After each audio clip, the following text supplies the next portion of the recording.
nationale a pris ce tournant? Sur le low cost, Oui. alors en réalité, elle l'a pris, je dirais, dès 2008 avec le lancement de Transavia, mais si on regarde les choses objectivement, et je l'ai suffisamment écrit pour pouvoir le redire ici, moi je suis convaincu que Air France a loupé à l'origine la montée en puissance de sa filiale low cost, car en réalité, pour moi, le sujet aujourd'hui n'est pas de savoir si on fait du low cost ou si l'on n'en fait pas sur les vols de moins de 3-4 heures. Je parle des vols intra-Europe, le low cost, le modèle low cost a gagné.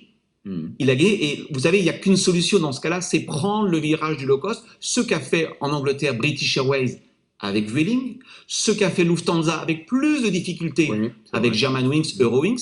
Les Italiens n'ont pas fait ce chemin. Regardez la situation d'Alitalia. Et en France, si j'ose dire, on a fait le chemin à moitié. Pourquoi à moitié? On a bien une belle compagnie qui s'appelle Transavia, qui a d'ailleurs une très belle image de marque. Mais au fond, Transavia est cantonné, me semble-t-il, d'abord en nombre d'appareils. La situation va peut-être évoluer bientôt. Si les pilotes le veulent bien. Si les pilotes le décident. Secondement, c'est une compagnie qui a fait le choix de se positionner sur des destinations exclusivement loisirs. Je suis persuadé que le low cost au départ de Paris peut être aussi un low cost à destination des zones d'affaires.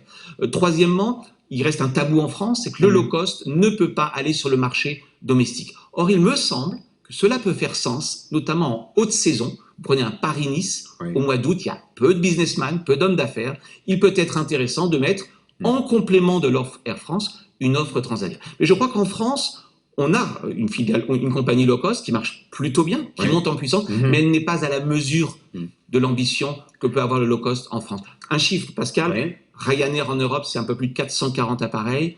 EasyJet, on doit être autour de 300, 330 appareils. Pour l'instant, Transavia France, si je laisse de côté les Pays-Bas, on est à 40 appareils. Donc on n'est pas tout à fait sur les mêmes de production. mais on a un opérateur low cost qui en plus a une très belle image de marque auprès des clients.